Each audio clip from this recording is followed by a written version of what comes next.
ओम नमः शिवाय। शिव जी सदा सहाय। ओम नमः शिवाय। गुरु जी सदा सहाय। जय गुरु जी। शुक्राना गुरु जी।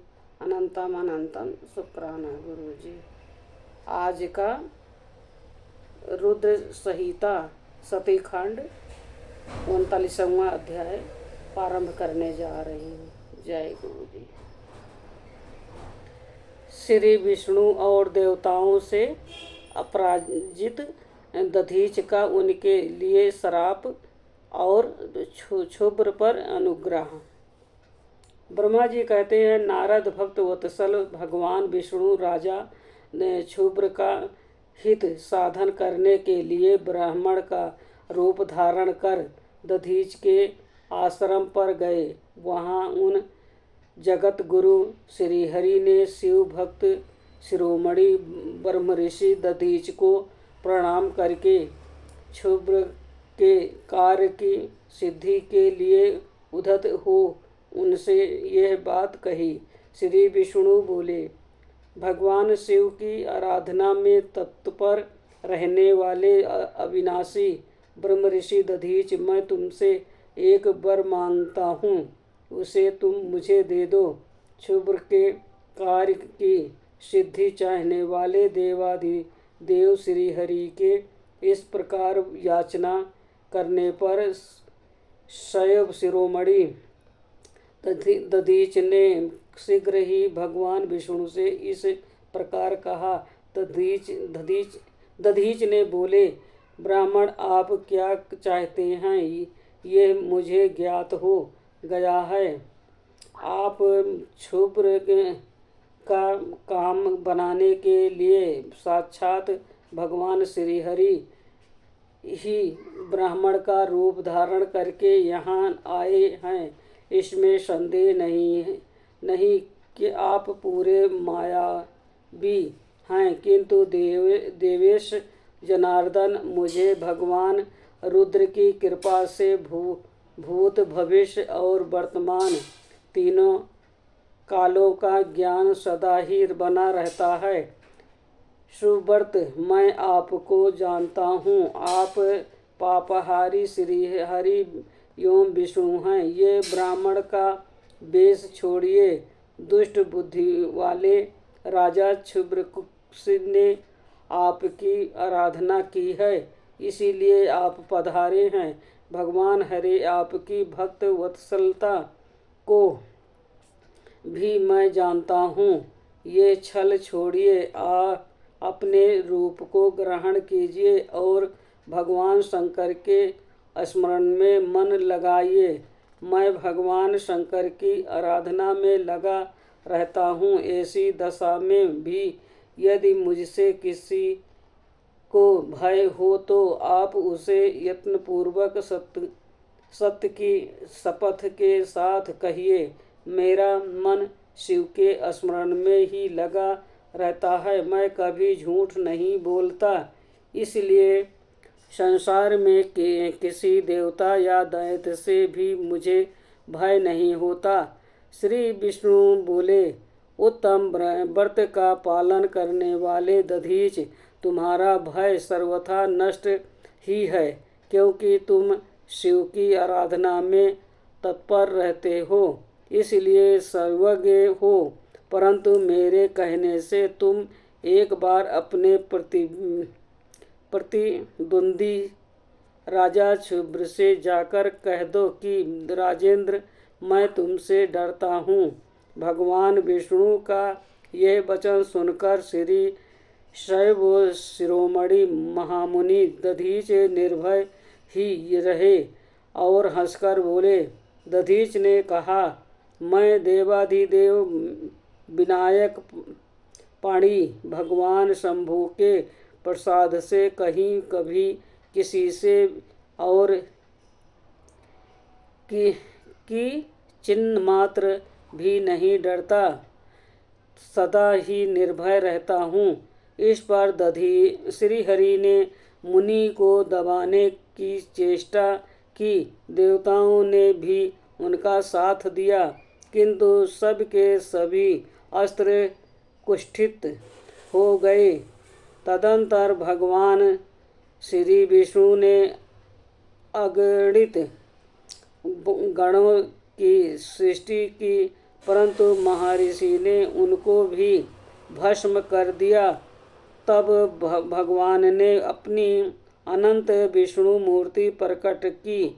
यह सब देखकर च्यवन कुमार ने वहाँ जगदीश्वर भगवान विष्णु से कहा। दधीच बोले, महाबाहो, माया को त्याग दीजिए। विचार करने से ये प्रतिभा सामात्र प्रतीत होती है। माधव, मैंने सहस्त्रों दुर्विज्ञेय वस्तुओं को जान लिया है। आप मुझमें अपने सहित संपूर्ण जगत को देखिए। निरालास होकर मुझ में ब्रह्मा एवं रुद्र का भी दर्शन कीजिए। मैं आपको दिव्य दृष्टि देता हूँ। ऐसा कहकर भगवान शिव के तेज से पूर्ण शरीर वाले च्यवन कुमार दधीच मुनि ने अपने देह में समस्त ब्रह्मांड का दर्शन कराया। तब भगवान विष्णु ने उन पर पुनः कोप करना चाहा। इतने में ही मेरे साथ राजा क्षुब्र वहां आ पहुँचे। मैंने निश्चेष्ट खड़े हुए भगवान पद्मनाभ को तथा देवताओं को क्रोध करने से रोका। मेरी ये बात सुनकर इन लोगों ने ब्राह्मण दधीच को परास्त नहीं किया। श्री हरि उनके पास गए और उन्होंने मुनि को प्रणाम किया। तदंतर क्षुब्र अत्यंत दीन हो उन मुनीश्वर दधीच के निकट गए और उन्हें प्रणाम करके प्रार्थना करने लगे। क्षुब्र बोले, मुनि श्रेष्ठ, शिव भक्त शिरोमणि, मुझ पर प्रसन्न होइए। परमेश्वर, आप दुर्जनों की दृष्टि से दूर रहने वाले हैं, मुझ पर कृपा कीजिए। ब्रह्मा जी कहते हैं, नारद, राजा क्षुब्र की यह बात सुनकर तपस्या की निधि ब्राह्मण दधीच ने उन पर अनुग्रह किया। तत्पश्चात श्री विष्णु आदि को देखकर वह मुनि क्रोध से व्याकुल हो उठे और मन ही मन शिव का स्मरण करके विष्णु तथा देवताओं को शाप देने लगे।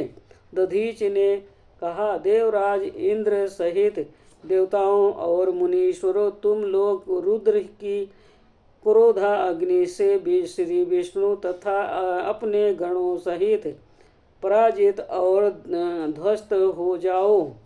देवताओं को इस तरह शाप दे। क्षुब्र की ओर देखकर देवताओं और राजाओं के पूजनीय द्विज श्रेष्ठ दधीच ने कहा, राजेंद्र, ब्राह्मण ही बली और प्रभावशाली होते हैं।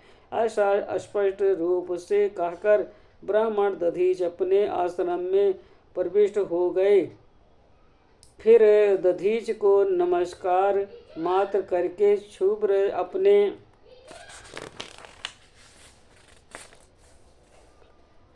घर चले गए। तत्पश्चात भगवान विष्णु देवताओं के साथ जैसे आए थे उसी तरह अपने वैकुंठ लोक को लौट गए। इस प्रकार वो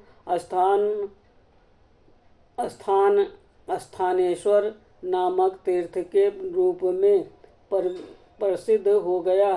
स्थानेश्वर की यात्रा करके मनुष्य शिव का सायुज्य प्राप्त कर लेता है। तात मैंने तुम्हें संक्षेप से क्षुब्र और दधीच के विवाद की कथा सुनाई और भगवान शंकर को छोड़कर केवल ब्रह्मा और विष्णु को ही जो शाप प्राप्त हुआ उसका भी वर्णन किया। जो क्षुब्र और दधीच के विवाद संबंधी इस प्रसंग का नित्य पाठ करता है वो अप मृत्यु को जीत कर देह त्याग के पश्चात ब्रह्मलोक में जाता है।